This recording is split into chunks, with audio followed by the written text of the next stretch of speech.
Good morning po sa bawat isa. Isang mapagpalang umaga po. I invite everyone na tayo po ay tumayo and let's be excited to meet the Lord as we worship Him. Tayo po ay tumayo mga kapatid. I want to encourage you this morning.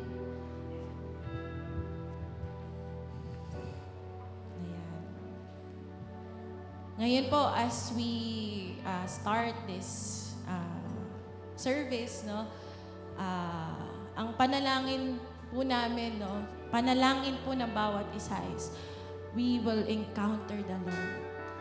Pero bago po natin maranasan yon, there should be a desire in our heart. So, sino po ang may desire na makapaniig ang ating Panginoon? Can you shout Amen?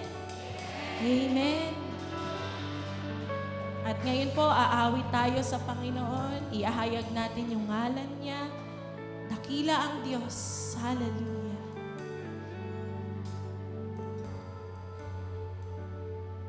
Lord, all we want is your presence this morning. Jesus, Lord, in the midst of our weakness, in the midst of our battles, Panginoon, pipiliin namin, Panginoon, na tignan ka, Lord.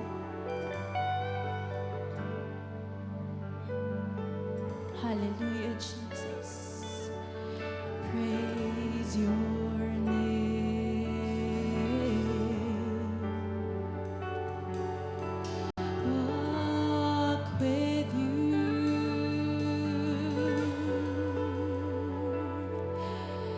Talk with you, Lord.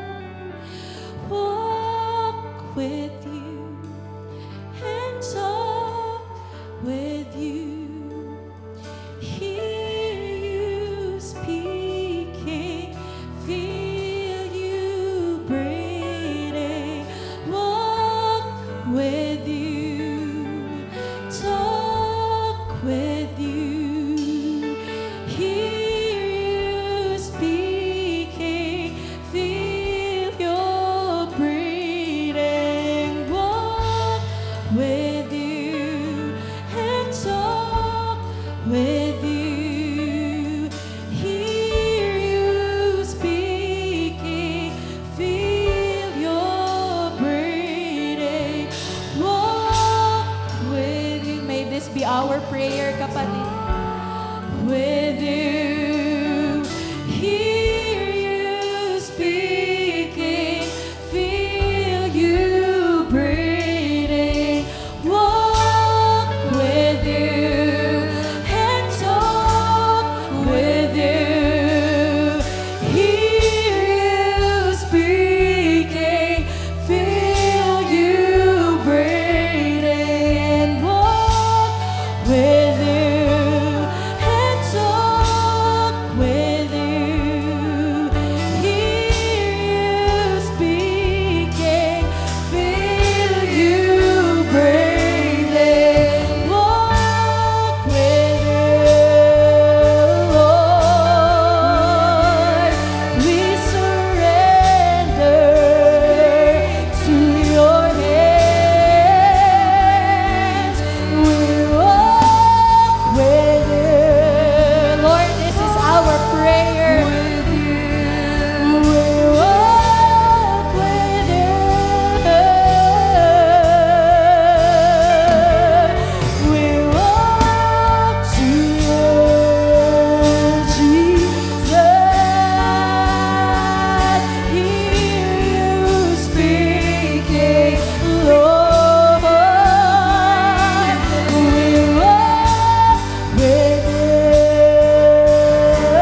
are very excited to meet you, oh God. And Lord, this is our desire, that we will not just live, Lord God, but we will walk with you all the days of our lives. And this is our prayer. In Jesus' name we pray. Amen. Mga kapatid, handa na po ba tayo? Palakpakan, isigaw ang ngalan ng Panginoon. Hallelujah! Thank you, Lord. Sige po, I invite everyone, tayo po'y umikot. Palakpakan po natin ang Panginoon. Batiin po natin ang bawat isa.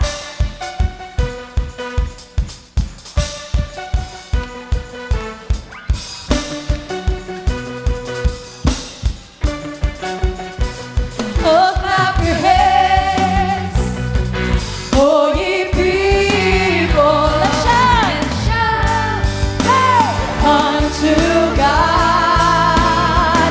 Oh, clap your hands, oh ye people, and shout unto God with a voice of triumph.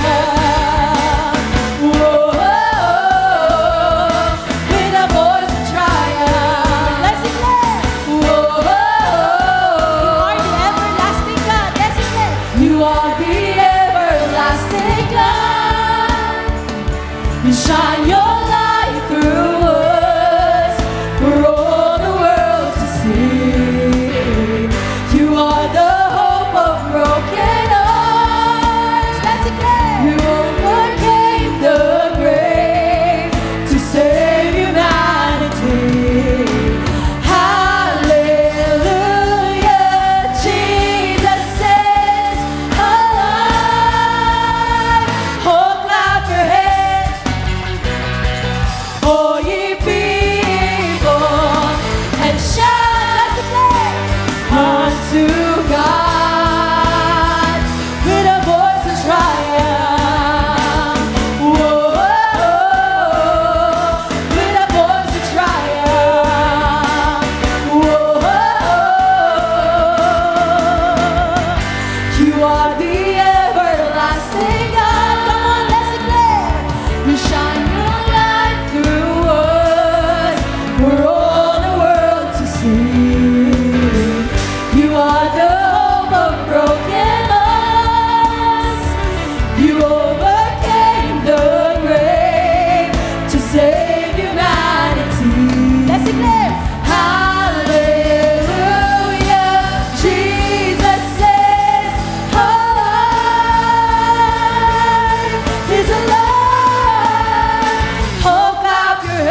sun shining, turn the dark to day. Let's declare, kapatid. Make the shadows flee away. You open up my eyes to a new and living way. The dawning of a brand new day. Let's shout. Praise the Lord with all my heart. Praise Him for He has done great things. It's better over me. It's better over me. His love, His love. Let's sing. Praise the Lord with all my heart. Praise Him for He has done great things. It's better over me. His love, His love. It's better over me. His love, His love. His love, His love.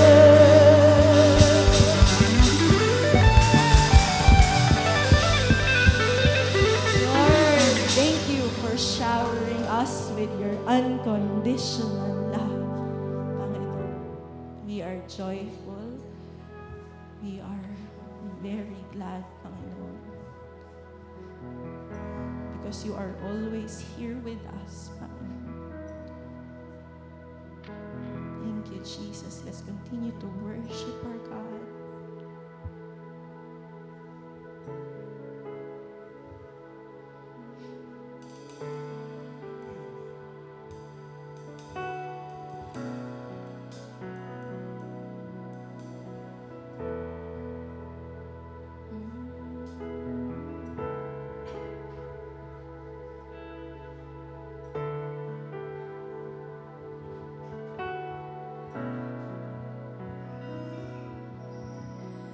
Beautiful Lord, wonderful Savior. Let's declare. All of my days are held in your hands, crafted into your perfect plan. You gently call me into your presence, guiding me by. Let's declare. Your Holy Spirit, teach me, dear Lord, to live all of my life through your eyes. I'm captured by your holy calling. Set me apart. I know you're drawing me to yourself. Lead me, Lord, I pray. Lord, this is our prayer. Let's declare. Take me, mold me, use me and fill me. I give my life to the potter's hand.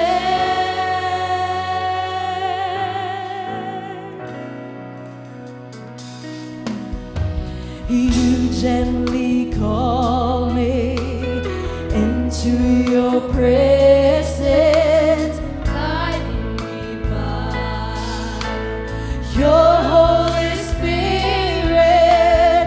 Teach me, dear Lord, to live all of my life through your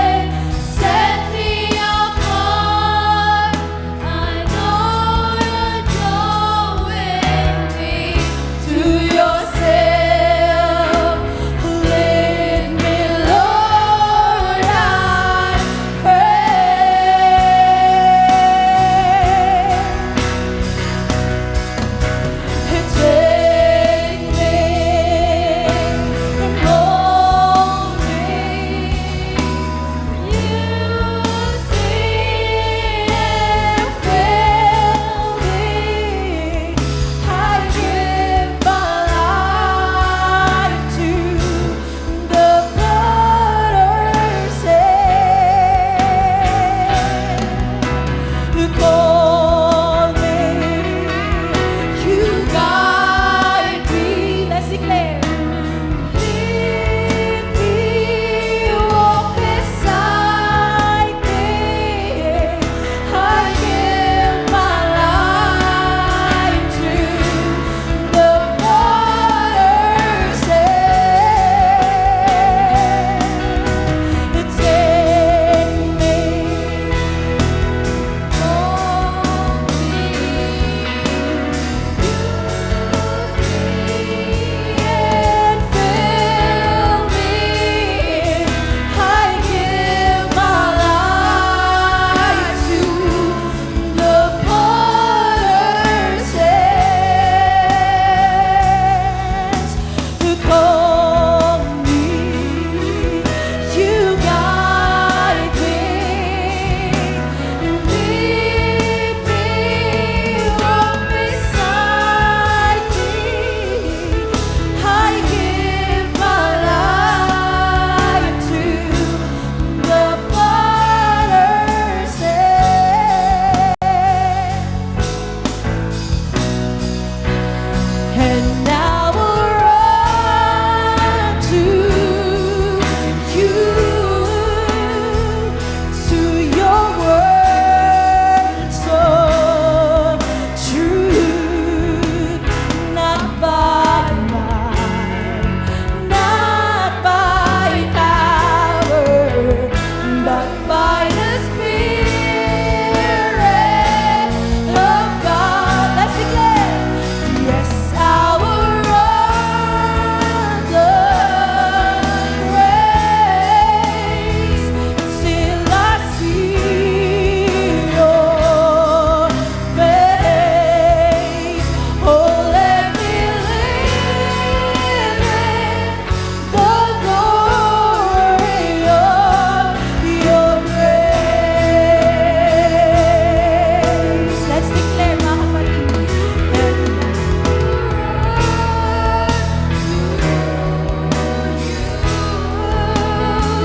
To your word so true, not by might, not by power, by the Spirit of God. Yes, I will run the race till I see your face. Oh, let me live in the glory. Oh, let me the glory. Oh, let me live in the glory of your grace.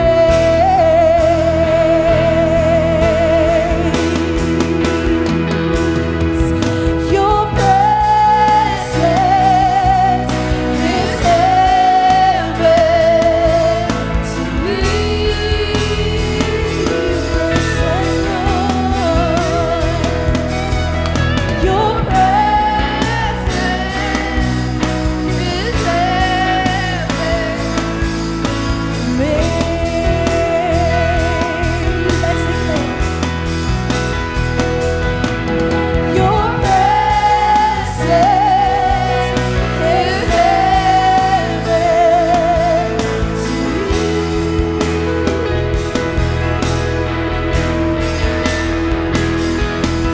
Your presence is heaven to me. Let's declare. All my days on earth I will await the moment that I see you face to face. Yes, Lord. Nothing in this world will satisfy. Nothing else, Lord. 'Cause Jesus, you're the cup that won't run dry. May this be our prayer. Nothing in this world will satisfy. Jesus, you're the cup that won't run dry. Jesus, you're the cup that won't run dry. Jesus, you're the cup that won't run dry. Jesus, you're the cup that won't run dry. Jesus, you're the cup that won't run dry.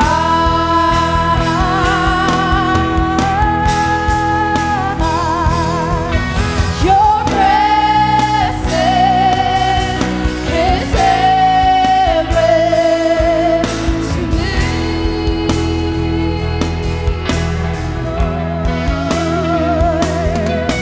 Your presence is heaven to me,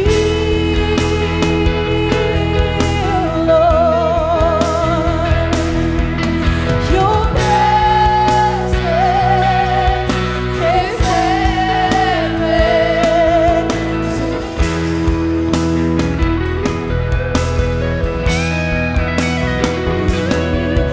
Your presence is heaven to me,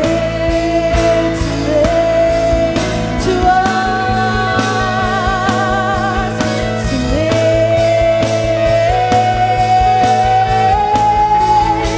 So we're singing, oh Jesus, oh Jesus.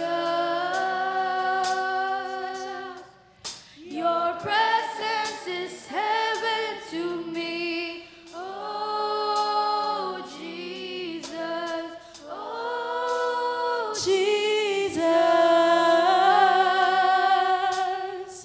Your presence is heaven to me, oh Jesus, oh Jesus. Hallelujah.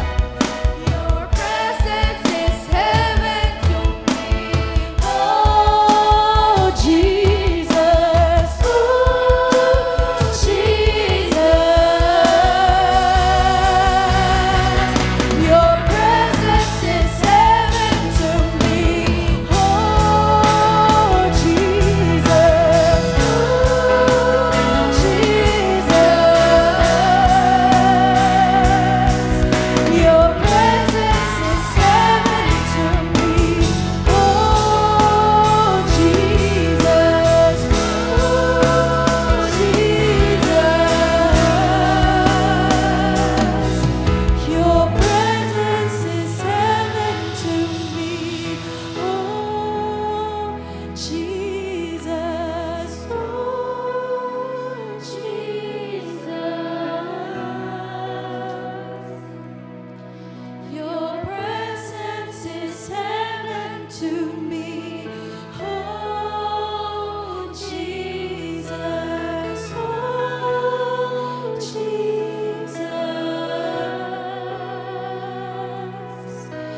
Your presence is heaven to me.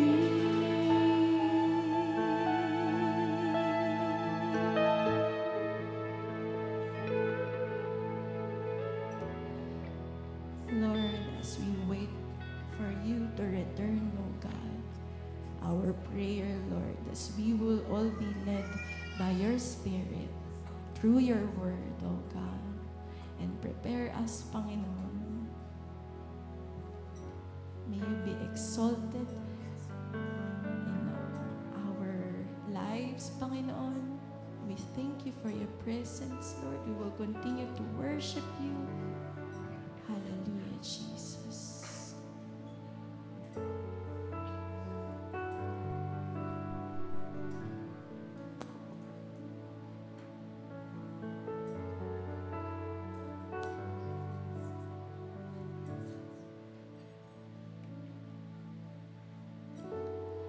I'm forgiven because you were forsaken. accepted, you were condemned. I'm alive and well, your spirit is within me. And because you died and rose again, I'm forgiven. I'm forgiven because you were forsaken. I'm accepted. You were condemned. I'm alive and well. Your spirit is within me. Because you died and rose again. Amazing love, how can it be that you, my King, would die for me? Amazing love, I know it's true, 'cause it's my joy to honor you. Amazing love. Amazing love, how can it be that you, my King, would die for me? Amazing love, I know it's true, 'cause it's my joy to honor you in all I do. I honor you in all I do. I honor you in all I do. I honor you.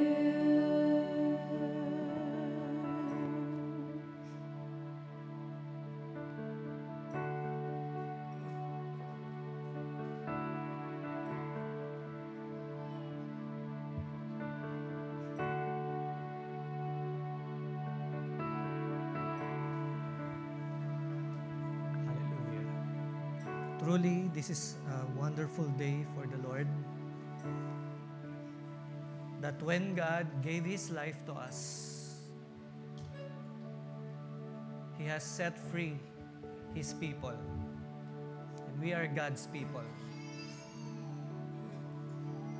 Nung namatay ang ating Panginoon sa krus ng Kalbaryo, ang iniisip ng Lord, tayo mga kapatid. Regardless kung gaano kabigat ang nagawa nating kasalanan sa Panginoon, regardless kung ano ang sitwasyon ng ating mga buhay, regardless kung ipinanganak na tayo o hindi pa, nasa isip tayo ng Panginoon nung Siya ay pinatay sa krus ng Kalbaryo.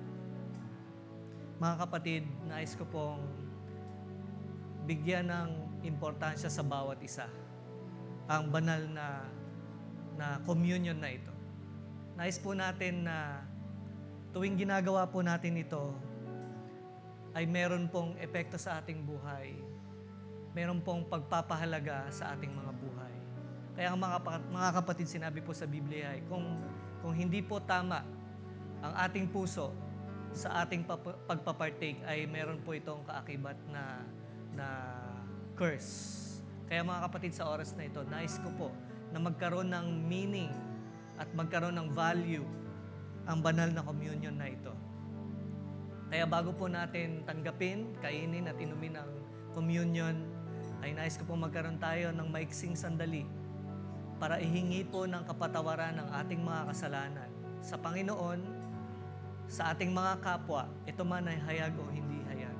Sige po, sa oras na ito, maiksing oras, hingi po tayo ng kapatawaran sa Panginoon.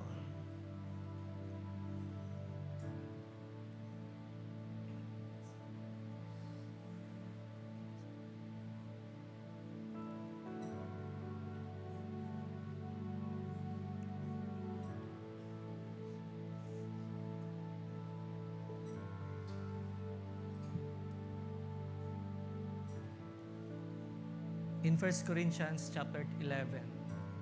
Sabi po sa salita ng Lord, "For I pass on to you what I received from the Lord Himself. On the night when He was betrayed, the Lord Jesus took some bread and gave thanks to God for it. Then He broke it in pieces and said, 'This is my body, which is given for you. Do this in remembrance of me.'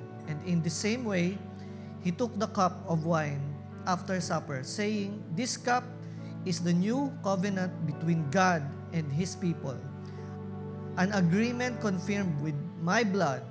Do this in remembrance of me as often as you drink it.'" Makiisa po tayo mga kapatid sa ating Panginoon, for we are the followers of Christ. So anything that God has chosen to do, we are part of it. All the victories and also all the trials and hardships that God or Jesus Christ pinagdaanan niya, we are partaking of it. That's the meaning of this Holy Communion, mga kapatid. So itaas po natin ang tinapay at makiisa po tayo sa Panginoon. Sabay-sabay po natin kainin.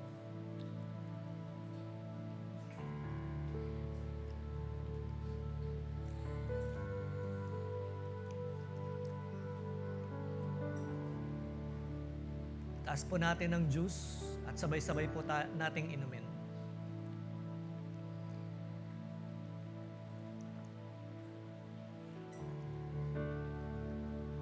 Salamatan po natin ang Panginoon sa kabutihan niya sa bawat isa. His grace is overflowing in us. His mercies are always there. At hindi nagbabago, hindi nagkukulang, at palaging nariyan para sa bawat isa. Manalangin po tayo. Amang Diyos na nasa langit, salamat po. At ipinagkaloob mo po sa amin ang iyong kaisa-isang bugtong na anak na si Jesucristo upang tubusin po ang aming mga kasalanan, Lord. Upang kami po ay iligtas sa kamay ng kaaway.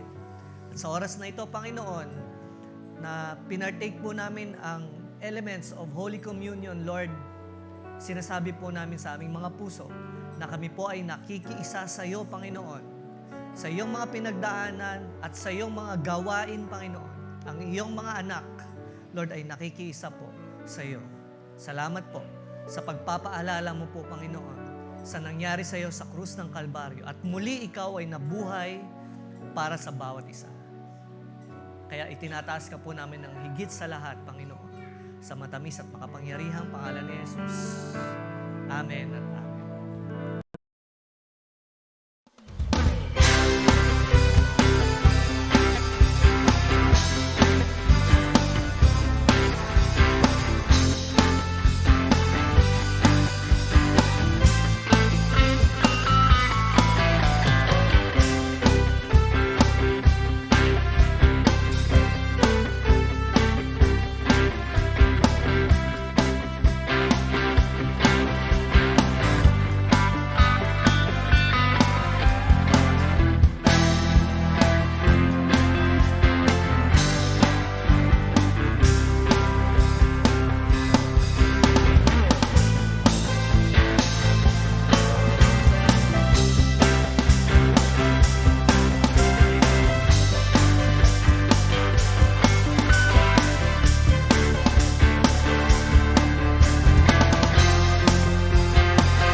morning po sa ating lahat. Palakpakan natin ang ating Panginoon.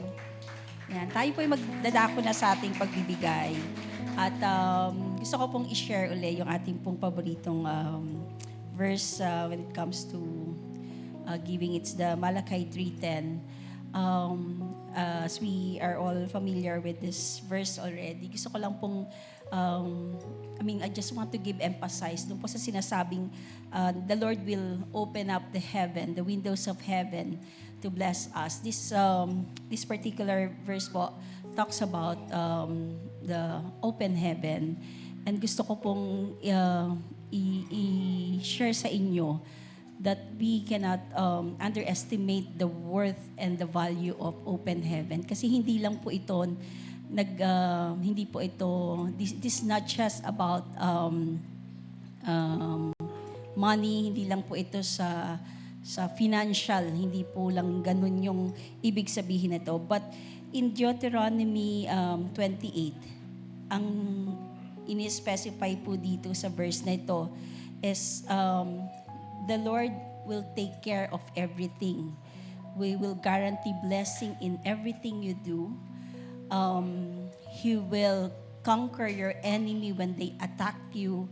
He will bless your children. He will protect your crops. You will lend to many nations, but you will not borrow. So, sino po ang may gusto nun? Yun po yung malaking description ng open heaven. Hindi lang po siya financial. Napakalaki po nung binibigay na Panginoon na pagpapala when we obey. Because giving back to the Lord is obedience to Him. Kaya purihin ang Panginoon. Tayo po tumayo sa mga nag-prepare po ng ating kaloob sa ating Panginoon ngayong umaga. Maaari na po tayong pumunta sa harapan.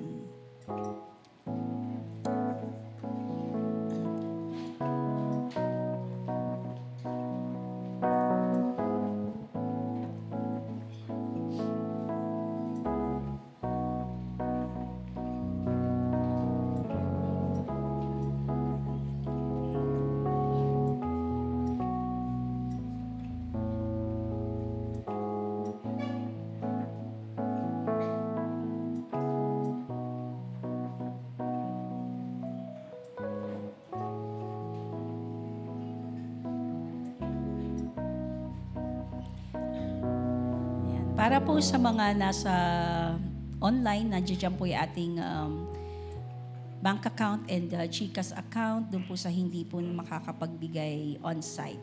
Purihin po ang Panginoon sa lahat po ng naririto. Tayo pong yumukot, ipadalangin natin kaloob. Ama naming Ama, purihin ka o Diyos, tunay nga Ama na iyong katapatan, Panginoon, sa amin, Panginoon, ay tunay, Ama. At ang aming binibigay, Panginoon, Ama, ay porsyento lamang, Panginoon, ng iyong pagpapala.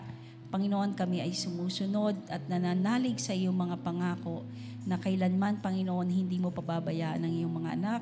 Kailanman, Panginoon, ay hindi magtutuyo, Panginoon, ng pagpapala.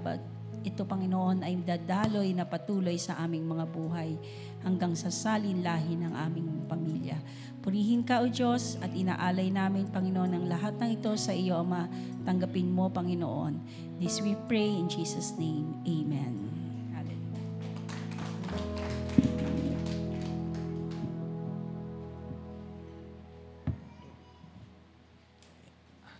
Amen. Good morning po sa bawat isa.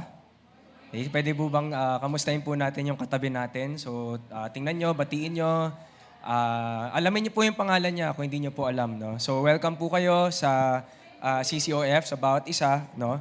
At bago po tayo magsimula, meron po tayong mga konting activities no, na gusto ko pong invite ang bawat isa. Una po is our spiritual family class. So ito po yung batch 3 na po. No? So if you want to know about the church, you want to know about CCOF, you want to know about our mission, about our vision, kung ano po yung magiging bahagi po natin sa simbahang ito at maging bahagi po ng pamilyang ito, no? I encourage yung mga kapatid na umattend po sa spiritual family class. It will be held in the last 2 Sundays of November 17 and November 24, 8 a.m. So kung interesado po kayo, gusto niyo po maging bahagi, puntahan niyo po si Pastora Irene. Okay, nasa si Pastora. Ayan, nandun po si Pastora Irene, so approach niyo lang po siya. Secondly, we invite yung mga kapatid to our Family Fun Day. Okay, para po ito sa mga kids, no? Sa mga faith kids po natin at kanilang mga parents. It will be held on December 1, Sunday from 2 o'clock to 6 o'clock p.m. So kung interesado po kayo dito,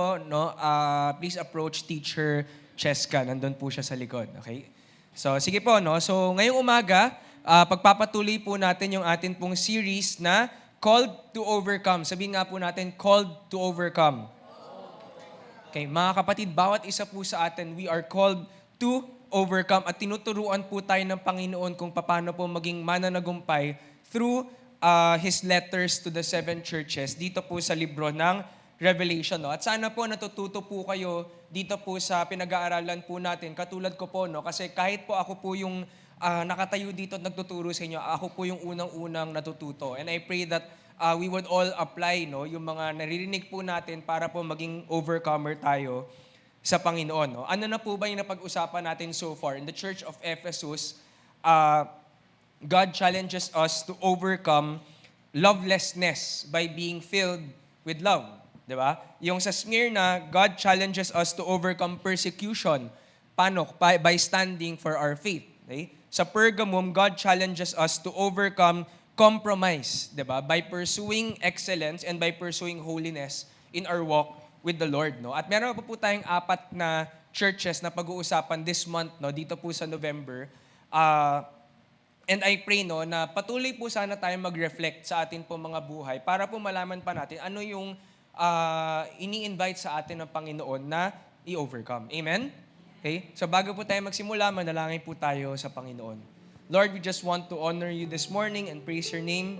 Thank you, Lord, for the faithfulness of each one here na kahit po mahaba ang bakasyon at meron pong pahinga, Lord, we put you first and we have the time to be here in your presence. I pray, Lord, sa mga kapatiran po naming wala ngayon, nagbabakasyon o may ibang lakad, I pray that you keep them safe, Lord, and I pray that you draw them to you as well no matter where they are. We open up our hearts to you this morning. Alisin niyo po ang lahat ng hadlang para po makakinig kami ng maigi at walang distractions, Panginoon. And I just pray that you would bless our time this morning. In Jesus' name we pray. Amen. Palapakan po natin ang Panginoon. Amen. So pwede po bang buksan po natin ang ating Biblia sa Revelation chapter 2. Okay, Revelation chapter 2. Pagpapatuloy po natin yung pag-aaral po natin ng mga letters in Revelation at ang title po natin ngayong umaga is The Corrupted Church. Sabihin mo nga, The Corrupted Church. Okay? Ang focus po ng pag-aaralan po natin ngayong umaga ay yung sulat sa simbahan ng Thyatira. Okay? So balik po tayo sa mapa, no, nung 7 churches kung saan po nagsulat, kung saan po isinulat yung mga letters sa Revelation. So nag-start po tayo sa Ephesus, sa Smyrna, Pergamos, at ngayon po nandito na po tayo sa Thyatira. Okay?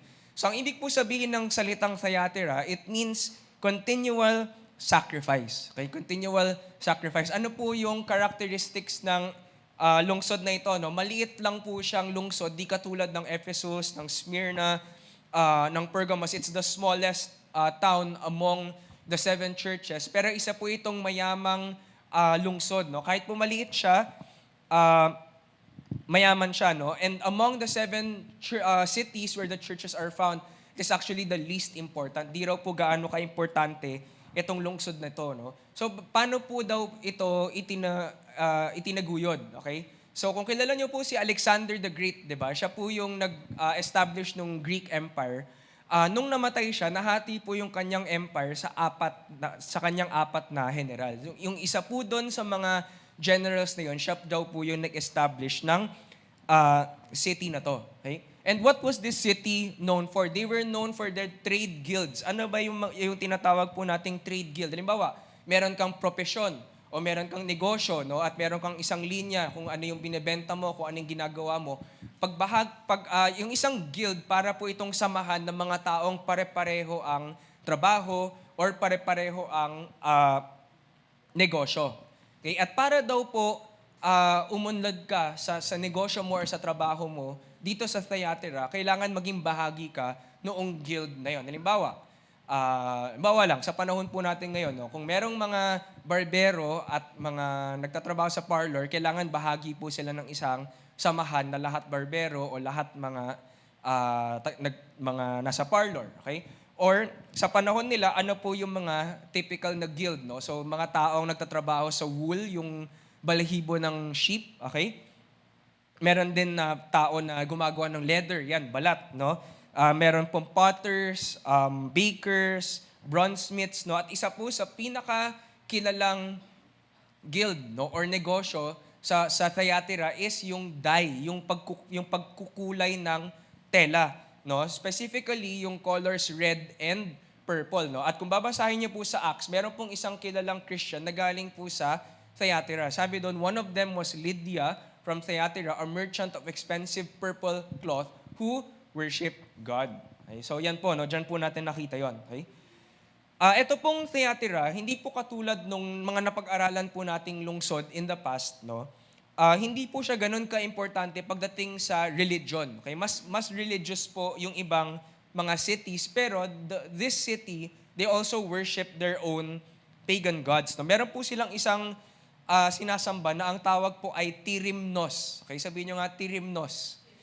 Okay, so parang kinoconnect daw po itong Diyos-Diyosan na to kay Apollo. Okay, so mas familiar po tayo kay Apollo sa Greek mythology, no? Ito pong dalawang to, they're considered the sun gods. Okay, they represent the sun. Sabi natin in the last few weeks na yung mga Romans, they like to worship their emperor, no? Pero dito po sa lungsod na ito, hindi po ganun ka-common ang pag-worship sa emperor. At dito po sa city na to, there is no record of persecution among the Christians. So hindi po sila masyadong inuusig. Di po katulad sa Smyrna at di po katulad sa Pergamum. Okay, now, ano po yung significance ng trade guild sa religion? Kada trade guild, halimbawa, yung mga nagkukulay ng tela, no, or yung mga barbero, meron po yung kanya-kanyang sariling Diyos-Diyosan na sinasamba. And oftentimes, they would hold private ceremonies o lahat lang tayo ng mga ng mga nagkukulay ng tela, sama-sama tayo and we will worship our God, no? And oftentimes ito pong mga pagsamba sa mga Diyos-Diyosang ito, oftentimes they would lead to drunkenness, paglalasing, and they would lead to immorality. Okay? And syempre, kapag bahagi ka ng guild na ito, ng grupong ito, meron kang pressure na makisama. Hindi po ba? Di ba ganun din naman po sa panahon natin ngayon, no? So, siguro pwede nating ihalin tulad ito sa panahon natin sa mga fraternity. Di ba? Sabihin, makisama ka naman kasi kapatiran tayo, magkakapatid tayo. And syempre, ano po yung mangyayari kapag hindi ka nakisama? Ay, pasensya na, hindi ako umiinom eh. Hindi ako nagpa-participate sa mga ganyan eh. Oftentimes, they will favor the people who fit in or yung mga nakikisama over yung mga tao na matigas ang ulo at ayaw makisama sa kanila. Di po ba ganun din sa panahon natin ngayon? Pag ayaw natin makisama, tayo ang kakalimutan, tayo ang isasantabi. Ganun din po sa kanilang panahon. Okay? And so they were under pressure, they were forced to worship yung patron god ng guild nila. Otherwise, hindi kayo tatangkilikin ng guild ninyo. Okay? So yun po yung sitwasyon ng mga mananampalataya dito po sa Thyatira. So basahin po natin ngayon yung Revelation chapter 2, verse 18 to 29. Okay? So write this letter to the angel of the church in Thyatira. This is the message from the Son of God, whose eyes are like flames of fire, whose feet are like polished bronze. I know all the things you do.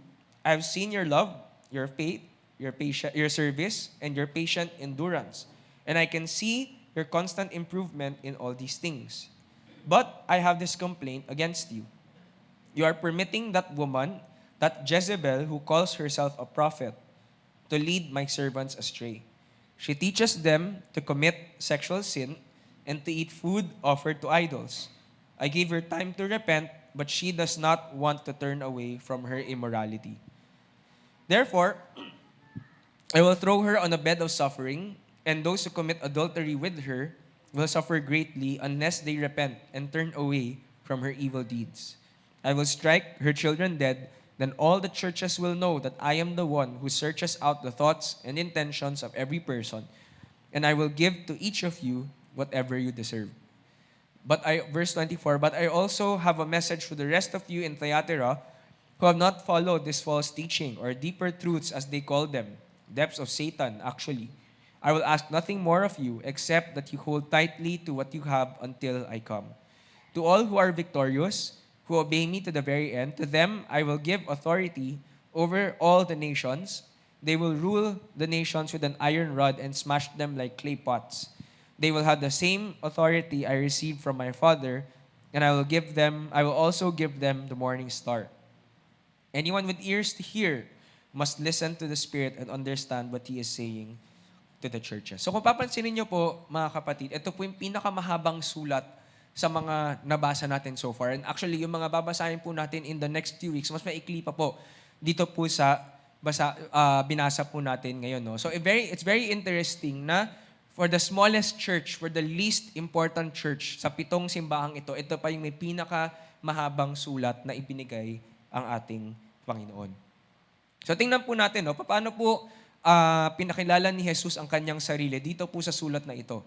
Jesus introduces Himself as the Son of God with eyes like flames of fire and feet of polished bronze. No? So himay-himayin po natin to. Una po, Jesus the Son of God. Ito po yung title na ginamit ni Jesus para i-emphasize yung kanyang pagiging Diyos. No? So pagdating po sa Jewish thought, kapag sinabi po natin na anak ka ng isang bagay, ibig sabihin nun, meron kang mga katangian nung bagay na yun. Kasi syempre, pag anak nga naman tayo ng magulang natin, oftentimes nagmamana tayo sa kanila, whether sa appearance or sa personality, and so on and so forth. No? So for example, in the Bible, si James at si John, they were referred to as sons of thunder. Bakit? Kasi yung ugali daw po nila para pong kidlat, para pong thunder. And likewise, pag sinabi po natin Jesus is the Son of God, then He also has the same characteristics as His Father, as the Heavenly Father. No? Ano po yung katangian na yun? Yung katangian ng pagiging Diyos. At pinapaalala po ni Jesus sa kanyang mga miyembro ng simbahan ng Thyatira na ang sinasamba nyo, ang tunay na anak ng Diyos. No? Bakit po niya kailangan i-emphasize yun? Kasi yung town sa paligid nila, they were worshiping who they thought was the Son of God as well. Kasi si Apollo po, anak po siya ni Zeus sa Greek mythology. So you think you're worshiping the Son of God, but the church in Thyatira is actually worshiping the real Son of God. No? At kailangan po i-re-establish ni Jesus yung kanyang authority dito po sa simbahang ito kasi meron pong false prophet na parang inaagaw yung authority ni Jesus over His church. Okay? Sabi din dito, Jesus has eyes like flames of fire. No? Para po ipaalala sa bawat isa na una, matalas ang mata ng ating Panginoon, no? At nakikita niya ang lahat ng bagay, tago man or hayag, at tama ang kanyang judgment, tama ang kanyang assessment sa bawat puso at bawat buhay na nakikita niya. At ang sabi din dito, Jesus has feet of polished bronze. No? Kapag po ginamit po yung bronze or yung brass sa Bible, oftentimes kinoconnect po ito sa righteous judgment of sin. No?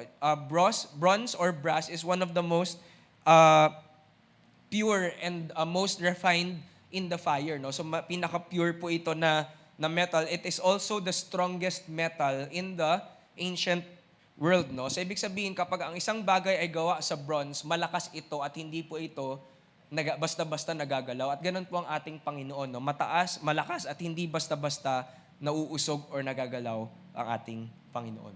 Okay? Ano po yung commendation ng Panginoon sa Church of Thyatira? Sabi niya, I know all the things that you do. Sabi natin, ito yung pinaka-maliit sa 7 simbahan, ngunit nakatutok pa rin si Jesus sa kanila at nakatingin si Jesus sa kanila ng may pagmamahal. Okay? So isa po itong weekly reminder sa bawat isa na Jesus is very interested sa ating buhay. Jesus is very involved sa ating mga buhay. Kahit po sino pa tayo, kahit po big time po tayo sa mundo or small time po tayo sa mundo, Jesus is very concerned with us. No? At kahit po maliit yung mga bagay na pinagdadaanan natin sa buhay o malaki, no? The Lord wants to be involved in everything na ginagawa po natin sa ating buhay. Kaya tingnan mo yung katabi mo, Sabihin mo sa kanya, mahal ka ng Panginoon. Okay? So, so ibig sabihin nun, lahat ng bagay na pinagdadaanan natin o nangyayari sa ating buhay, pwede nating dalhin sa paanan ng ating Panginoon because He wants to be part of our lives. No? At paalala din po ito na nakikita ng Panginoon ang lahat ng bagay sa ating buhay, lihim man or hayag. Wala pong bagay na pwede tayong maitago mula sa ating Panginoon. Kaya po ang Panginoon gusto niya magmamuhay tayo ng holy lives. Ibigay natin yung buong buhay natin sa Kanya kasi nakikita niya ang lahat ng bagay. Okay? Wala pong nakakatakas sa Kanyang paningin. Pangalawa, the church in Thyatira was commended for their love, service, faith, and patience. So kung titingnan po natin, base po sa motives at base po sa actions ng church na to, they were a model church. No? These are 4 traits that each church must have. No? At meron po silang right motive na nililive out nila through service, through faith, and through patience.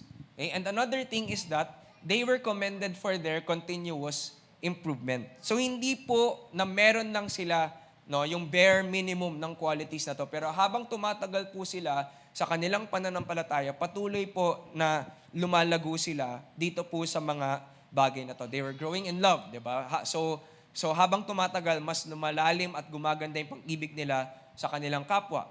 They're growing in service. They continue to serve.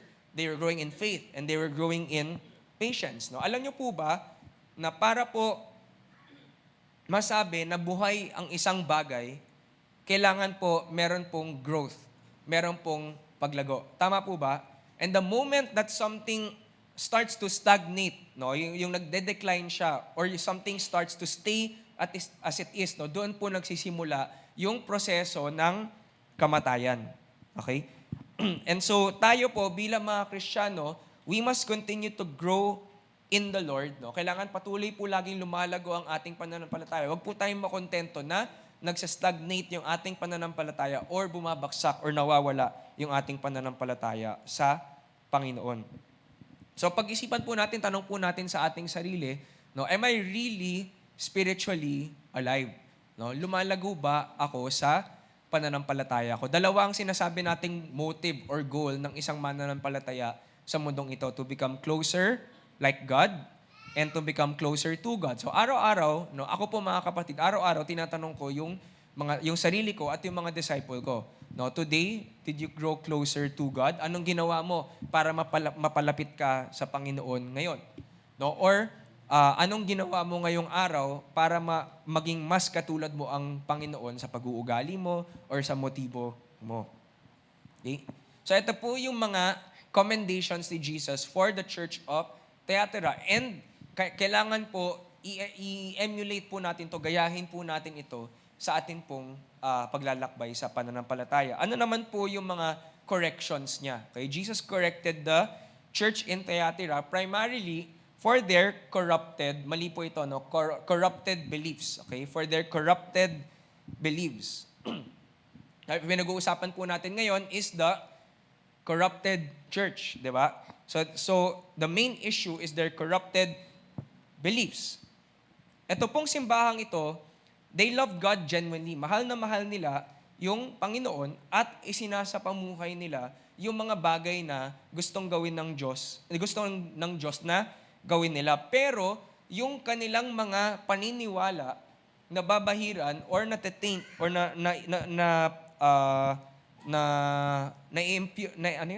nadudumihan ng mga maling katuruan ng isang false prophet na winelcome nila sa kanilang simbahan. At dahil po sa mga maling katuruan na ito, they were no longer able to live holy lives. So, last week, pinag-usapan po natin that the church in Pergamum is the compromising church, di ba? And today, the church in Thyatira is the corrupted church. Ano po yung pagkakaiba ng compromise at ng corruption? Sinabi po nating compromise, alam nila kung ano ang tama at ano ang mali, pero nagkulang sila sa pag-abot doon sa standard na yon. Okay? So alam ng Pergamum what is right and what is wrong, pero they failed to do what was right. Pero ito pong Thyatira, they had corrupted beliefs. Gusto nilang gawin kung ano yung tama, pero hindi nila magawa kasi akala nila tama na yung ginagawa nila, pero mali pala. Malinaw po ba yun? Okay? So yung problem dito po sa church na to, nagmumula doon sa maling paniniwala. Yung last week po, yung maling pamumuhay. Okay?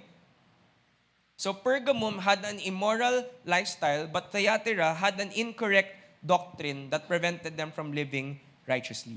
Saan po nag-ugat yung corruption sa Thyatira? No, galing po ito sa isang false prophet, no, or false prophetess that has been misleading them and introducing false teachings. No? So, dalawa po yung pananaw dito po sa false prophet na ito sa Thyatira. Merong nagsasabi na yung false prophet, ang pangalan niya talaga ay Jezebel. Okay, sabihin nga natin, Jezebel.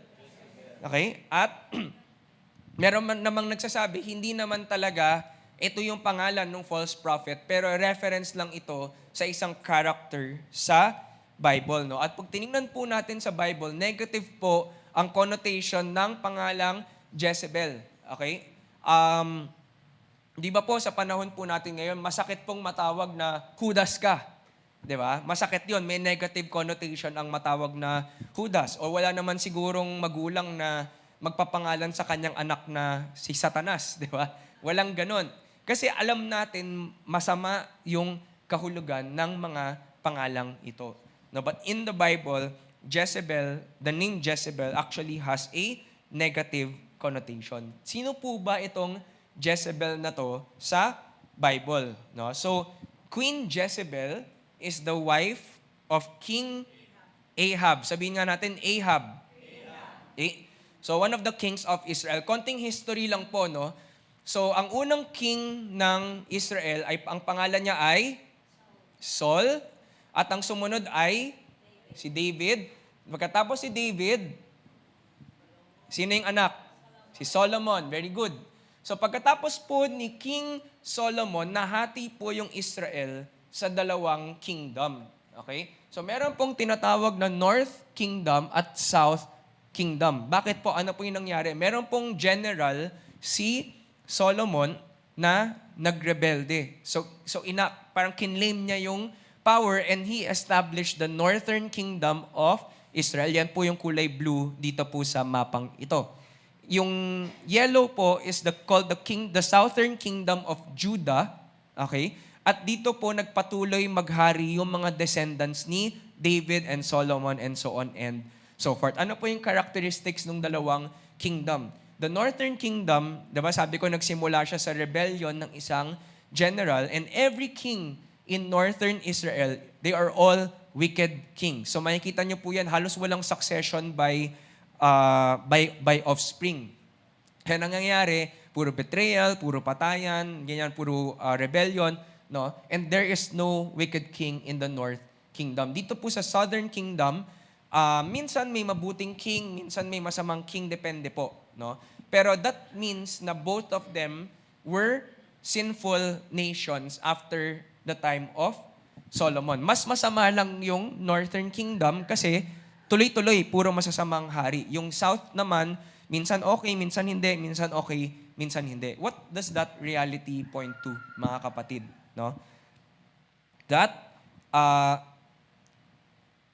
we need a perfect king to lead mankind. No? Kailangan po natin ng perfect na hari para mamuno sa ating buhay. Kasi pag tinignan po natin ng tao, wala pong wala pong righteous wala pong okay We need someone perfect to lead us. And that perfect king is only in Jesus Christ. Okay? Hindi natin kayang pamunuan ng ating sarili. We need Jesus Christ. No? So balik po tayo, King Ahab was one of the kings of Northern Israel at si Jezebel po ay kanyang asawa. Si Jezebel po, hindi po siya Israelite. Okay? She is Phoenician. So kung titingnan niyo po yung ibabaw doon, may nakasulat doon na Phoenician states. Galing po siya doon sa Tyre. Sabihin nga natin Tyre. Okay? So galing po siya sa Tyre. Anak po siya ng isang lalaking ang pangalan ay Ethbaal. So he is a priest of Ethbaal na pinatay niya yung sarili niyang kapatid para maging hari ng Tyre. So princess po, royalty po si Jezebel, no? At kinasal po siya dito kay King Ahab, no? At ginaya po ni Jezebel yung kanyang tatay, no? Kung yung tatay niya pumatay para makuha yung gusto niya, si Jezebel ganun din. Pumatay din po siya para makuha niya yung gusto niya. So she became queen, 'di ba? Bago pumalayan, sabi dito, as though it were not enough to follow the sinful example of Jeroboam, he, King Ahab, married Jezebel, the daughter of King Ethbaal of the Sidonians, and he began to bow down in worship of Baal. Okay? So, si King Ahab po, medyo under po siya kay Queen Jezebel. At si Jezebel po, lagi po niyang minamanipulate yung asawa niya para makuha yung gusto niya. So for example, iba naman ang relihiyon ni Jezebel. So ginawa niya, ini-influence niya yung asawa niya para i-promote yung pag-worship ng Diyos-Diyosan sa Israel. No? At ginawa pa niya, no, kung hindi pa yon masama, ang ginawa niya, ginamit niya yung kapangyarihan ng asawa niya para patayin ang mga prophets ng ating Panginoon na nandun po sa Northern Kingdom. No? At nag-introduce din siya ng Baal worship in Israel, which usually included sexual immorality. Okay, now, sabi po dito sa 1 Kings 18, once when Jezebel had tried to kill all the Lord's prophets, Obadiah, so meron po si Obadiah, sariling libro, no, sa Bible. Obadiah had hidden 100 of them in 2 caves. He put 50 prophets in each cave and supplied them with food and water. So meron po siyang vendetta at gusto po niyang patayin ang lahat ng prophet ng Panginoon sa Israel. Okay, alam niyo po ba, kilala niyo po ba yung prophet na si Elijah? Okay, familiar po sa bawat isa, di ba? Isa po sa mga biggest enemies ni Elijah, si Jezebel. No? So to the point na nagkaroon po ng isang showdown one time, hindi po showtime, showdown sa pagitan ni Elijah at ng mga prophet ni Baal na sinusuportahan ni Jezebel. So mag-isa lang po si Elijah, there were 450 prophets of Baal, meron pong 2 altar. Sabi ni Elijah, hinamon niya yung mga prophets ni Baal. Sabi niya, ganito gagawin natin, pareho tayong mag-aalay ng bull sa altar ko sa Panginoon at sa altar niyo kay Baal. Tapos magdadasal tayo. Kung sino yung Diyos na magpapadala ng apoy at susunugin yung offering, siya ang tunay na Diyos.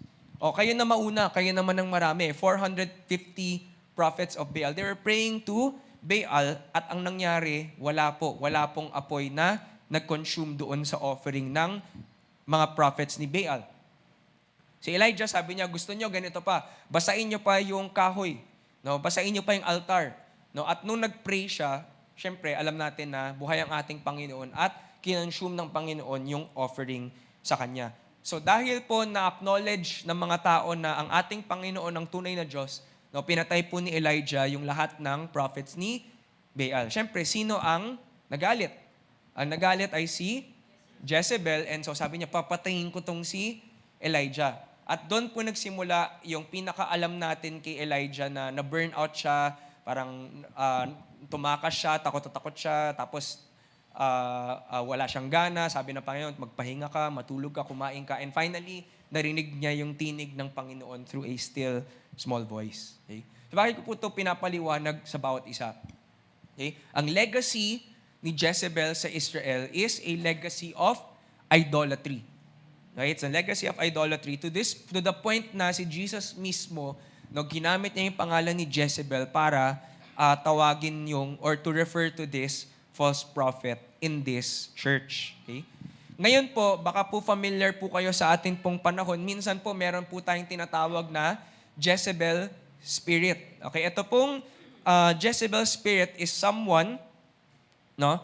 Someone has the Jezebel spirit when they have an obsessive passion for domineering and controlling others. So pag meron daw pong tao sa simbahan na sobrang controlling niya, gusto niya makuha lahat ng gusto niya, wala siyang pakialam kung sino yung masagasaan niya, wala siyang pakialam kung tama o mali ang gusto niya mangyari sa church, that person is said to have the Jezebel spirit. No? Hindi po sabihin sinasapian siya ni Jezebel. Ang ibig sabihin nun, ine-embody niya yung characteristics ni Jezebel, who is very manipulative, very selfish, no, para makuha yung gusto niya. Okay, balik po tayo dito sa Thyatira. Hindi po natin alam kung ano yung role ni Jezebel dito po sa church na to. But she was definitely a false prophetess, no? And she was very influential in the church. Regardless kung talagang member siya ng church nila or visiting prophet lang siya, she was very influential and she misled many people. Paano po niya kinurupt yung paniniwala ng mga taga-Thyatira? No? She brought sexual sin and idolatry to the lifestyle of the Thyatiran church. No? Sa salita ng Diyos, it's very clear, di ba? You shall have no other gods before me. No? And you should be holy because I am holy. Wala pong lugar ang idolatry, wala pong lugar ang sexual sin sa loob ng isang simbahan at sa buhay ng isang mananampalataya. Pero ang sinasabi po ni Jezebel, kapatid, kung gagawin mo yung mga bagay na to para makiayon doon sa mga trade guilds, di ba? Kasi alam mo, kailangan mo ng trabaho, kailangan mo kumita ng pera, okay lang yan. Kahit na mag-participate ka sa paglalasing nila para makakuha ka ng project, naintindihan ng Panginoon yan. Yun po ang basically ang tinuturo ni Jezebel. No? At katulad din po yun sa panahon natin ngayon, di ba? Minsan sabihin natin, hindi naman ako umiinom talaga. Pero minsan kasi kailangan kong alam mo yun, pag may meeting, kailangan sabayan mo yung yung kliyente mo di ba? Mag-inuman kayo, no? And so on and so forth. Okay? So yung compromise nagaling po sa maling paniniwala na okay lang ang mga bagay na to. Question, mga kapatid, bakit po kaya ipapalaganap ni Jezebel ang mga ganitong katuruan? Simple lang. Because she also wants to participate in these things. Siyempre, kung gusto mong gawin ng isang bagay, ituturo mo na katanggap-tanggap ang mga bagay na to. Number 1 yun. Secondly, she likely wanted to promote her own ministry as well. Na, kapag nakuha ko yung tenga ng mga mananampalataya dito, di ba, rerespetuhin nila ako, gagalangin nila ako, at lalago ang ministry ko sa simbahang ito. No? And so, yun po usually ang style ng mga false prophets. They will teach you what you want to hear. Kung ano yung masarap pakinggan, kung ano yung nagpo-promote ng comfort natin sa ating pananampalataya at hindi yung holiness o yung change na hinihingi ng Panginoon para maging banal ang isang tao. Sabi po sa 2 Timothy 4, "For a time is coming when people will no longer listen to sound and wholesome teaching. They will follow their own desires and will look for teachers who will tell them whatever their itching ears want to hear." Pero mga kapatid, gusto ko pong paalalahanan ng bawat isa. No? We live in a world where sexual immorality is being normalized. Di ba? Sobrang normal na po, sobrang lantaran na po ng sexual immorality. But it is still very serious. No? Kahit po napapanood natin to sa Netflix o nakikita natin sa social media, it is still a very serious matter. Kasi po, sex outside of marriage will always hurt someone. It will hurt our relationship with God kasi sinusuway natin yung paraan ng Diyos para magkaroon tayo ng fulfilling marriage, no, and fulfillment sa ating desires. It hurts others kasi intimacy requires commitment, no, and sexual immorality bypasses commitment. Okay? It hurts us kasi sexual immorality often brings disease to our bodies, no, and conditions our bodies to bond with someone or something that is not our spouse. No, sexual immorality destroys families, churches, and communities. No, at ang ating Panginoon, mahal na mahal niya tayo, gusto niya i-protect tayo mula sa pananakit ng ibang tao at maging ng ating sarili. Kaya piliin po natin na maging holy sa atin pong mga relationships. Kahit po yung culture natin ngayon, it promotes or accepts it. Okay? Malinaw po mga kapatid? Nakakasunod pa? Okay?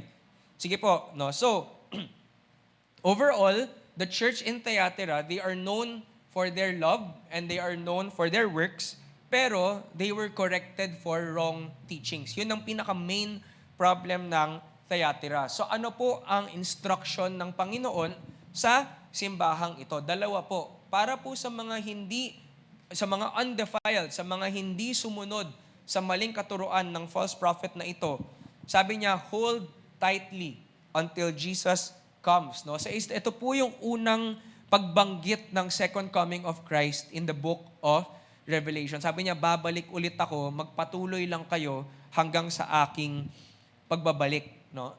Tayo po mga mananampalataya, maging maingat po tayo sa mga itinuturo ng ibang tao. No? Kapag meron po nagsabi na, meron akong personal or deeper revelation na wala sa Bible, na idinadagdag, wala pong ganun. Lahat po ng gusto ng Panginoon na panghawakan natin patungkol sa ating pananampalataya, makikita natin sa ating Biblia at iisa lang po ang interpretasyon, ang pag-uunawa sa lahat ng mga bagay na ito.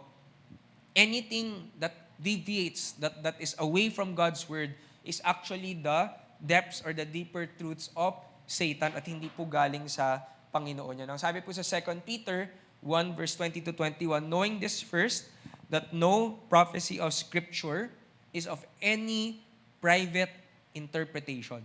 Okay? So, ibig sabihin nun, hindi po ako pwedeng pumunta dito na, sinasabi ng lahat ng mundo, ito ang, ng lahat ng simbahan, ito ang ibig sabihin. Pero ako, iba ang meaning yan.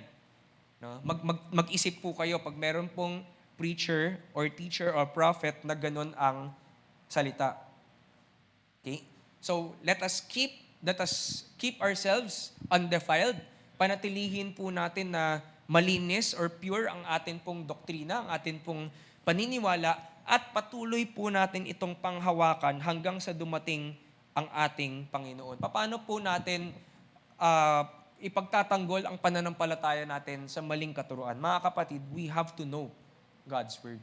Diba? So ang question ko sa bawat isa, gaano ba kalalim ang pag-unawa natin sa salita ng Diyos? No? At kaya po ako, personally, ang goal ko po sa buhay ko, na habang tumatagal at nagtuturo po ako, I get to preach about the Word of God from cover to cover. Kasi gusto ko po maging malalim ang pag-unawa ko at pagkaintindi ko sa nilalaman ng salita ng Diyos. Yun po ang personal measure ko, ang salita ng Diyos, para po malaman kung ang itinuturo ba ng ibang preacher, ng ibang tao sa paligid ay tama ba or mali. Second, for those who are defiled, yung nagkamali, natanggap nila yung maling katuruan, ang sabi ni Jesus, mag-repent kayo. Talikuran nyo yung maling paniniwala ninyo. Actually, dalawa pong klase ng tao ang kailangan mag-repent. Una is the false prophet herself. Actually, matagal na siyang binigyan ng time na mag-repent, sabi sa letter, pero hindi lang siya nakikinig. At ang realization ko po dito is that the Lord is very patient with us. Sobrang mapagpasensya niya sa atin na to the point na kahit na napakasamang tao na, tinatawag pa pala ng Panginoon na magsisip sa kanyang kasalanan. Imagine niyo false prophet na ito, kinokorrupt niya na yung isang simbahan, pero ang sabi ng Lord sa kanya, repent.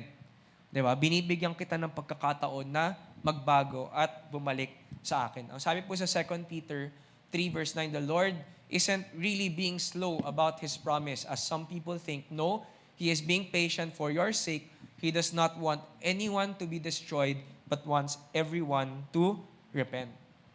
Pero mga kapatid, wag po nating i-assume na walang hangganan ang pasensya ng Panginoon. Kasi darating ang panahon na mauubos yung oras na ibinigay sa atin ng Panginoon. No? Kasi yun po yung maling paniniwala ng ibang tao. Magpapakasaya na muna ako, mabubuhay na lang muna ako ng kung paano ko gusto. Anyway, pag malapit na ako mamatay, doon na lang ako tatanggap at magiging Krisyano.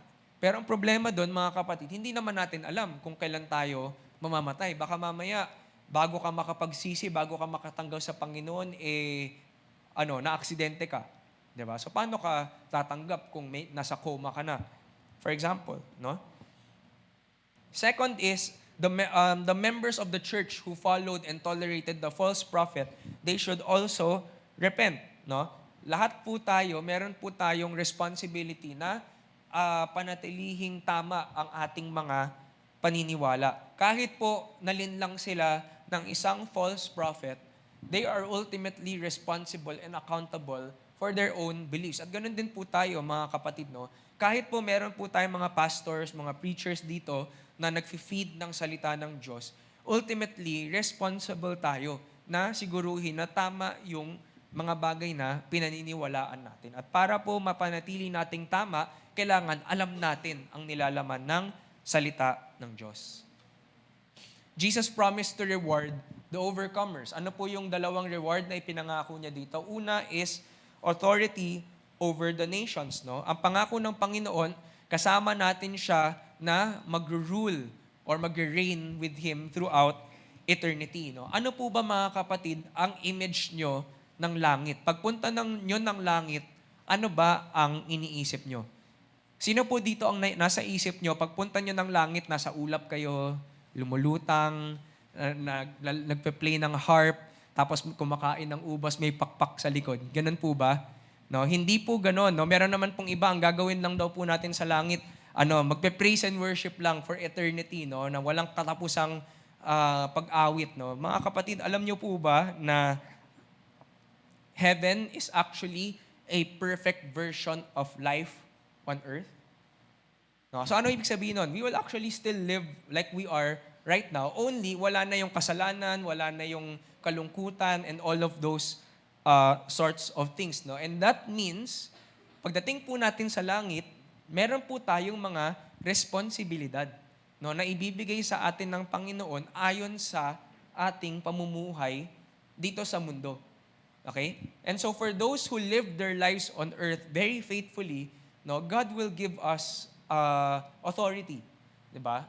No? And some people will have more authority than other people. Depende sa kung paano po sila nabuhay dito sa mundo. So siguro meron sa atin dito magiging mayor, may iba presidente, may iba caretaker ng lugar, no? So depende po 'yan sa faithfulness po natin habang nandito po tayo sa mundo.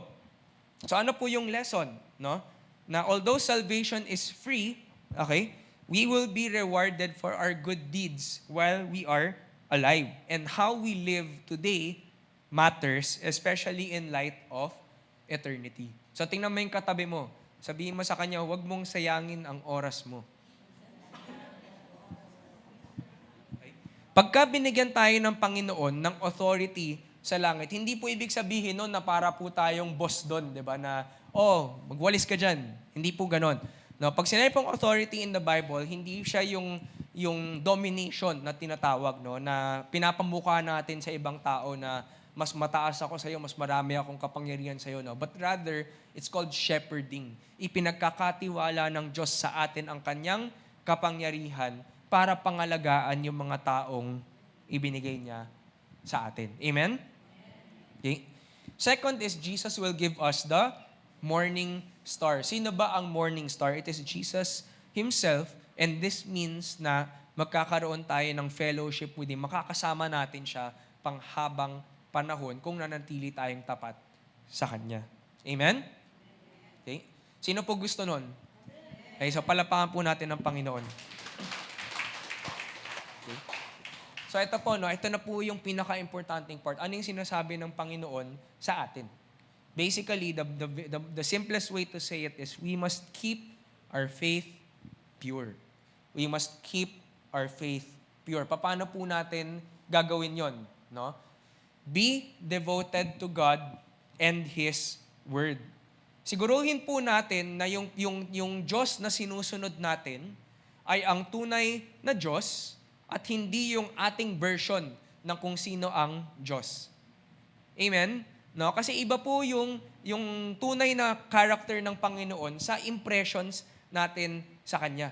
No? So we have to make sure that we are following the one true God who introduces Himself in His Word. No? Ang dami pong nakakalungkot po kasi ang dami pong tao sa mundo, they're very religious, di ba? They're very devoted to their faith, pero yung paniniwala nila is a corrupted version of God, no? Or it is a devotion to a different or wrong religion, no? At ito po yung nakakalungkot, mga kapatid. Hindi tayo nililigtas ng devotion natin, yung kung gaano ka committed sa kung anumang pananampalataya mo. Ang nagliligtas sa atin ay ang ating pananampalataya sa tunay na Diyos na pwede nating kilalanin sa pamamagitan ng Kanyang salita. Okay? At pagdating po sa ating pagkakakilala sa ating Panginoon, meron po tayo mga non-negotiables na hindi po pwedeng mawala para masabi nating tunay o totoo ang ating pananampalataya. Una, kailangan tama po yung kilala natin sa character ng ating Panginoon, di ba? Kung ano yung mga katangian niya, alam natin na si Jesus is the Son of God, for example, no? Kailangan malinaw po yun sa atin. Kailangan malinaw din sa atin ang kung sino tayo, paano tayo nilikha ng Diyos, ano yung kalagayan natin at bakit natin kailangan ang Panginoon sa ating buhay. At importante din na nauunawaan natin yung tamang paraan ng pakikitungo sa Diyos o paglapit sa Diyos. And that is through faith. These are the essentials of faith. No? Na kapag wala ang mga bagay na ito, no, mag-ingat po tayo kasi baka iba ang Diyos na pinaniniwalaan natin. No? Meron pong, yun po yung tinatawag na essentials. No? Sa atin pong pananampalataya, meron pong mga non-essentials, meron pong mga bagay na hindi po ganun kaklaro ang Biblia. And so pwede po tayo magkaroon ng konting disagreement or konting differing opinions. For example, ang pinakamalaking question is, paano ba nangyari ang creation? So sabi sa Bible, God created the world in 7 days, 'di ba? So ang kailangan po magkasundo tayo doon is that God created the world. No, pero some people will say that yung 7 days is not literal, no? Hindi siya 7 araw. Some people will say it represents a different period in time, no? So those are things that we can talk about more kasi hindi po klaro, no? Pero ang malinaw po doon is that God created the world. Hindi po evolution, no? Hindi po Big Bang, no? But it's that God created the world. Ano pa yung pwede po nating pag-usapan, no? Yung second coming of Christ, yung end times, 'di ba? Ang klaro sa atin, one day Jesus will come back, no? One day Jesus will return, no? Pero some people will say mauuna yung rapture sa ganito, mahuhuli yung rapture, and so on and so forth, no? Or isa pa pong question, other churches will say, ang kababaihan pwede maging pastor. Other churches will say, ang kababaihan hindi pwede maging pastor. So these are things we can discuss, these are things that we can talk about, no? But they don't pertain to our salvation. They don't pertain to kung sino ang ating Panginoon. We have to be clear in those things. At makikita po natin yung mga bagay na yon sa salita ng Diyos. Ang sabi po sa Matthew 7, anyone who listens to my teaching and follows it is wise, like a person who builds a house on solid rock. Though the rain comes in torrents and the floodwaters rise and the winds beat against that house, it won't collapse because it is built on bedrock. But anyone who hears my teaching and doesn't obey it is foolish, like a person who builds a house on sand. When the rains and floods come and the winds beat against that house, it will collapse with a mighty crash. No? Ang pinaka magandang paraan para makilala po natin ang ating Panginoon at paano tayo makalapit sa Kanya ay sa pamamagitan ng Kanyang salita. No? Ang sino mang tao na nagtuturo ng bagay na kontra sa salita ng Diyos, hindi po niya tinutupad ang layunin ng Diyos sa buhay natin, kung hindi ang layunin ni Satanas, which is to steal, to kill, and to destroy. No? Ang sabi po dito, kapag itinayo natin ang ating buhay, no? Hindi lang yung buhay pananampalataya natin, kundi yung buhay natin sa mundo, itinayo natin sa salita ng Diyos para daw po tayong bahay na hindi kayang masira ng kahit anong lindol o kahit anong baha. Amen? Okay? So, kailangan po, no, pagtanggol po natin yung pananampalataya natin at pagtanggol natin yung integrity ng salita ng Diyos. Now, alam niyo po ba sa mundo ngayon, is one of the ways that Satan is trying to defeat Christianity is to destroy the Word of God. For example, sa China, ang ginagawa daw po ng Communist Party, they are rewriting the Bible to support communist beliefs. No? Na parang sinasabi nila, Jesus was a communist, ganyan. No? So, kailangan maging maingat po tayo sa Bible na binabasa natin. Second po is, let us reject false teachings. No? Ang tao po ngayon, they're not after the real truth na. No? Yung talagang katotohanan. Ang hinahanap na ng tao ngayon, yung kanilang version ng katotohanan. No? Meron po tayong tinatawag na subjective morality. Ano po ibig sabihin nun? Na ang bawat tao may kakayanang may kalayaang magsabi kung ano ang tama o mali sa kanilang paningin. No? So for example, sa inyo, siguro, example lang to sa inyo, ang pagmumura masama, pero sa akin okay lang kasi expression lang naman yan eh. Wala namang nasasaktan kapag nagmumura ako. So that's an example of subjective morality. Ang hirap po dito sa subjective morality na ito is what if people start doing things that harm us? Yung bilang sinabi ng kapwa natin, okay lang tong bagay na to kahit masaktan kita. 'Di ba? So, for example, sino po dito pag gabi nilalock niyo yung pintuan ng bahay niyo o ng gate niyo, taas kamay? Bakit niyo ginagawa yon? Kasi natatakot kayo na darating ang araw, may tao magsasabi na okay lang pasukin ang bahay niyo at nakawan kayo ng gamit or patayin kayo. 'Di ba? So that's the danger of subjective morality, and that's why we have to defend ourselves and live with an objective morality na kung ano yung sinasabi ng Diyos, ang tama o mali, yun ang isa sa pamuhay natin. Ano po ang examples ng false teachings that we need to watch out for today? Meron pong katuruan ngayon na tinatawag na extreme grace, no? Na okay lang daw na magkasala tayo kasi mahal naman tayo ng Diyos at patatawarin niya naman tayo. Mga kapatid, ang tanong ko sa bawat isa, kung mahal mo ang isang tao, sasaktan mo ba siya? Gagawa ka ba ng bagay na alam mong ayaw niya? Hindi, di ba? Bakit? Kasi mahal mo siya. At ganun din tayo sa Panginoon. Niligtas niya tayo mula sa kasalanan. Sometimes we will fall, sometimes magkakamali tayo, pero hindi ibig sabihin nun na, sige, magkasala ka na at okay lang kasi patatawarin naman tayo ng Panginoon. God's grace leads us to holiness, not away from holiness. Ano pang false teachings ang laganap ngayon? Prosperity gospel. Okay? God's goal for us is financial prosperity or material wealth, and you must give so that you will receive. Mga kapatid, dagdagan niyo yung nilalagay niyo sa offering box para dumami din yung babalik sa inyo. That is a false teaching, mga kapatid. Totoo, mga kapatid, na gusto tayo i-bless ng Panginoon, pero tatandaan natin na ang blessing ng Panginoon hindi lang nakikita sa kayamanan ng mundo. Ang unang blessing na ibinibigay ng Panginoon sa atin ay yung relationship sa Kanya at yung pagpapala, yung kapangyarihan niya na makikita sa bawat bahagi ng buhay natin, sa ating pamilya, sa ating mga relationship, sa ating character, and so on and so forth. Minsan yung blessing natin, hindi yung nadadagdagan kung ano yung meron tayo, kung hindi, yung hindi nababawasan kung ano yung meron na tayo ngayon. At mga kapatid, pag nagbibigay tayo ng kaloob, ng pera, no, or nagiging generous tayo sa kapwa natin, we don't give para makatanggap tayo ng mas marami pa, kung hindi nagbibigay tayo kasi nakatanggap na tayo ng marami mula sa ating Panginoon. Kailangan malinaw po yun sa bawat isa. Meron pong isa, no, yung tinatawag po nating New Reformation Theology.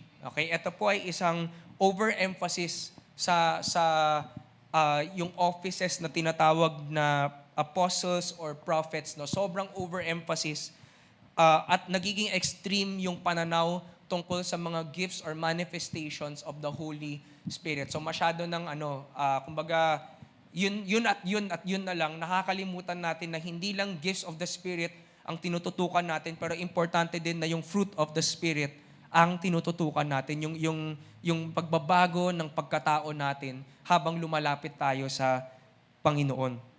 No, para po hindi po natin dito po sa church, hindi po natin nire-restrict ang paggalaw ng banal na spirito. Hindi po natin dine-deny na meron pong gifts of the Spirit, merong speaking in tongues, for example, merong visions and all of that. Hindi po natin nire-restrict yun. Pero ang sinasabi po natin, hindi lang doon nakikita ang pagkilos ng banal na spirito sa ating buhay. Yung nagbago ka, yung nawala yung dati mong kasalanang ginagawa, yung mas mapagmahal ka na ngayon, mas mapagpasensya ka na ngayon, these are the fruit of the Spirit sa ating buhay. At mas importante ang mga bagay na to kaysa sa gift of the Spirit na pwede niyang ibigay sa atin. Amen? So maging maingat po tayo, no, sa overemphasis ng mga iilang katuruan. Okay? Maging maingat din po tayo sa mga kulto na napakarami na po sa mundo ngayon. No? Meron pong isang kulto na, pwede ko bang pangalanan to? Yung nakakulong ngayon. Di ba? Na sinasabi niya, appointed Son of God. Saan ka makakita, kapatid, ng appointed Son of God? Nilagay niya yung sarili niya sa isang pedestal na kulang na lang sabihin niya, ako ang sambahin niyo. No? Tapos ang ginawa niya, kung totoo yung mga accusations sa kanya, inabuso niya yung mga miyembro niya sexually and financially, di ba? Na kaya siya naging mayaman kasi sa offering ng mga miyembro niya. Okay? So if the charges against him are true, he's basically like Jezebel. 'Di ba? Promoted sexual immorality, promoted financial gain in the church. No? Pangatlo, be spiritually alive. No? Ang sabi po sa Philippians 2 verse 12 to 13, work hard to show the results of your salvation, obeying God with deep reverence and fear. For God is working in you, giving you the desire and the power to do what pleases Him. Mga kapatid, kontento ka ba sa pananampalataya mo ngayon? No? Okay pong maganda po no, na mas maging namagalak tayo na kasi lumalago tayo. Pero bukas, let us aspire to grow more in our faith. Kailangan po habang tumatagal, lumalago at lumalago yung pag-unawa natin sa Diyos, yung pagkakakilala natin sa Diyos, yung pagmamahal natin sa kapwa natin. No? At wag po tayong pumayag na darating yung araw na magsa-stagnate or magde-decline ang ating pananampalataya. At panghuli po is, let's follow the right leaders. Ang sabi po sa 1 John 4 verse 1, dear friends, do not believe everyone who claims to speak by the Spirit. You must test them to see if the Spirit that they have comes from God. For there are many false prophets in this world. Mga kapatid, no, saan mang church tayo mapunta? Or sabihin man natin nandito tayo sa church natin, pero may mga marami po tayong taong tumatayo dito, both part of the church and guests no, from outside. No. Let us continue to test the Spirit. Lagi po nating susuriin kung yung mga sinasabi nila, yung kanilang pamumuhay ay galing ba sa Panginoon. No? Paano po natin malalaman yon? Babalik po tayo sa malalim na pag-unawa sa salita ng Diyos. At tingnan din po natin yung testimony ng mga taong tumatayo dito sa harapan. We cannot say one thing and then live out another thing. Bilang mga mananampalataya, mga preacher, we must practice what we preach. Amen? Okay, so dito po ako magtatapos, mga kapatid. Now, overall, Jesus calls us to overcome corrupted teachings. Okay, yun po ang main teaching natin today. Overcome corrupted teachings by keeping our faith pure. No? So paano po natin gagawin yon? Kailangan malinaw sa atin kung ano ang pinaniniwalaan natin. No? At kailangan masiguro natin na tama ang lahat ng bagay na ating pinaniniwalaan. Palapakan po natin ang Panginoon. Tayo po yumuko at manalangin. Lord, we just want to honor you this morning. Thank you, Lord, for the reminder for purity, Lord. Hindi lang sa aming mga pagkilos, sa aming pamumuhay, kundi maging sa aming paniniwala. And so, Lord, as we go through the week and as we go through our lives, Lord, teach us to overcome false teachings by understanding your word deeper. Allow us to grow deeper in your word. Bigyan mo po kami ng hunger, Lord, na basahin at unawain ang Biblia from cover to cover, Lord. And alam ko, Panginoon, na hindi namin kayang unawain ang salita ninyo sa aming sariling kakayanan. But we also know that you give us the Holy Spirit to understand all these things. Continue to enrich our minds and our hearts with your word, Lord. And teach us to have a pure faith in you. In Jesus' name we pray. Amen.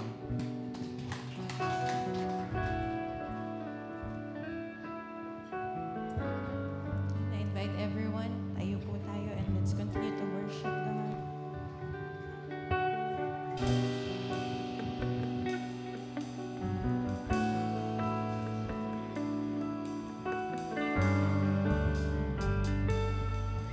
I'm losing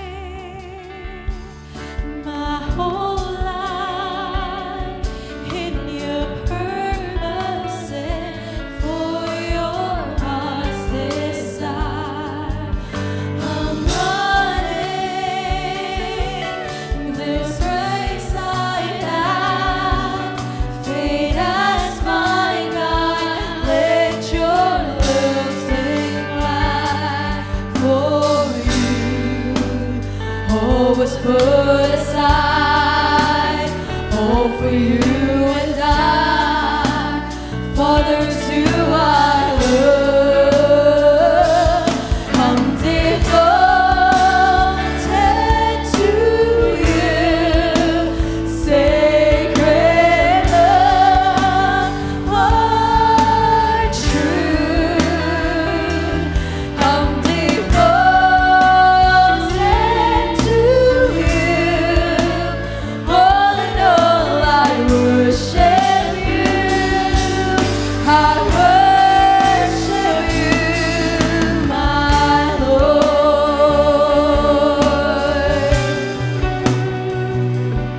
Your blood has saved my soul.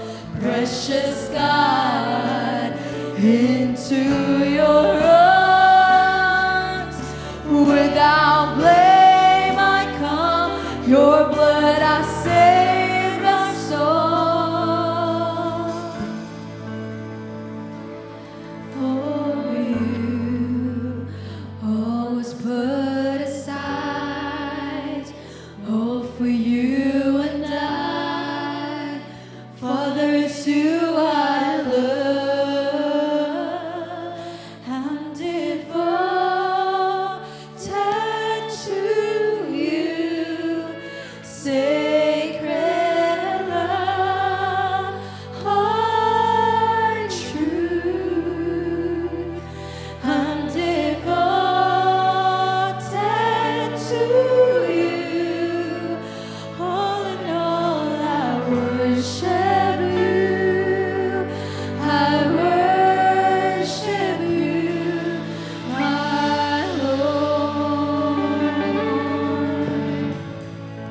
Hallelujah. Thank you, Jesus. Let's continue to grow. Kung meron po kayong time this Wednesday, meron po tayong midweek at mag-grow po tayo, kilalanin po natin ang Diyos ng Biblia. Hallelujah. Taas po natin ating mga kamay at tanggapin po natin ang pagpapala ng Panginoon. Lord, maraming salamat po sa iyong salita. Salamat po, O Diyos, sa fellowship na ito, Panginoon. Salamat po, O Diyos, sa kalayaan na marinig ang iyong salita na makapagbabago sa aming mga buhay, Father God. Dalangin po namin, O Diyos, na sa loob ng linggong ito ay ipapakita mo, Panginoon, ang iyong kadakilaan. Ikaw ang Diyos na tumutugon, Ikaw ang Diyos na nagpapagaling, Ikaw ang Diyos na nagpo-provide, Father God. Ano man ang panalangin ng aming mga puso, katagpuin mo. At Lord, bigyan niyo po kami ng dahilan na sa aming pagparito sa susunod na linggo, Father God, ay makapagpasalamat po kami sa iyong kabutihan sa magitan po ng pagsamba namin sa iyong dakilang pangalan. Panginoon, lalabas po kami sa lugar na ito, dala-dala ang pagpapala na nanggagaling sa iyo. Sa iyo pong papuri at kadakilaan sa pangalan ni Jesus. Amen at amen. Amen. Palapakan po natin ng Lord. God bless po sa lahat.